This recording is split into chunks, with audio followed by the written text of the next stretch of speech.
Okay. Pradeep Machiraju గారు. Sir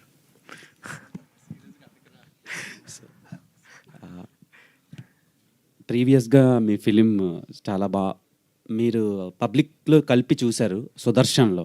అవునండి. So, ఆ సినిమా తర్వాతలా ఒక 3 ఇయర్స్ గ్యాప్ వచ్చింది. అవును. ఈ గ్యాప్‌లో ఇంకేం స్క్రిప్ట్‌లు మీకు దొరకలేదా?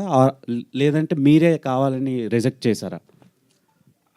అలా ఏం లేదండి. నేనేం వెయిట్ చేయలేదు, వెతకలేదు. ఎప్పుడైతే ఇమ్మీడియేట్‌గా అది అయిన వెంటనే ఈ డిస్కషన్ స్టార్ట్ అయిందో ఐ థింక్ ఆల్ ఎనర్జీస్ దీని మీదకెళ్ళిపోయాయి. మధ్యలో అడుగుతూ ఉంటారు ఏదంటే, సో, ఏదైనా ఏప్రిల్ 11 తర్వాత అని అనుకున్నాను నేను. బికాజ్ ఏదైనా సరే ఏప్రిల్ 11 తర్వాత.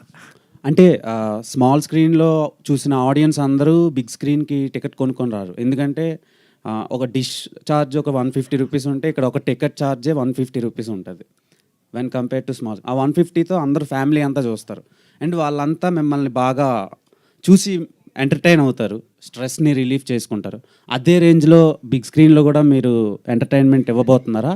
లేదంటే సేమ్ యాజ్ ఇట్ ఈజ్ ఉండబోతుందా? అంటే ఇంకేదైనా కొత్తదనం ఏమైనా చూపించబోతున్నారా? అదే సార్, డెఫినెట్లీ మీరు అడిగిన దాంట్లోనే ఆన్సర్ ఉంది.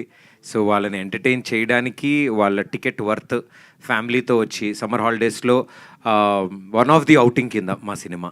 ఇది అంటే సమ్మర్ హాలిడేస్‌లో ఓ రోజు షాపింగ్‌కెళ్తారు, ఓ రోజు సినిమాకెళ్తారు, ఓ రోజు ఊరెళ్తారు బయలుదేరి సమ్మర్ హాలిడేస్. సో, సినిమాకంటూ వస్తే ఫ్యామిలీ అందరూ ఈ సమ్మర్‌లో ఏప్రిల్ 11th వరకైతే మాదే అంటే ఫ్యామిలీ అందరూ చూసి ఎంజాయ్ చేయాలని మేము కోరుకుంటున్నాం. సో, అంటే మీరు వస్తారా? థియేటర్‌కొచ్చి డబ్బులు ఖర్చు పెట్టి సినిమా చూస్తారా అని అడుగుతున్నారు. ఏమో సార్, వి నెవర్ నో. అది ఈ సినిమాతో కూడా మొదలవుతుందేమో. డెఫినెట్లీ ఆ నమ్మకం మేము ఇస్తున్నాము. ఆ నమ్మకం మాకు ఆడియన్స్ కూడా ఇస్తారని కోరుకుంటున్నాం. Yes. So, Nitin garu and Bharat garu. Hi, sir. This is Suvarna from Suman TV, sir. So, actually,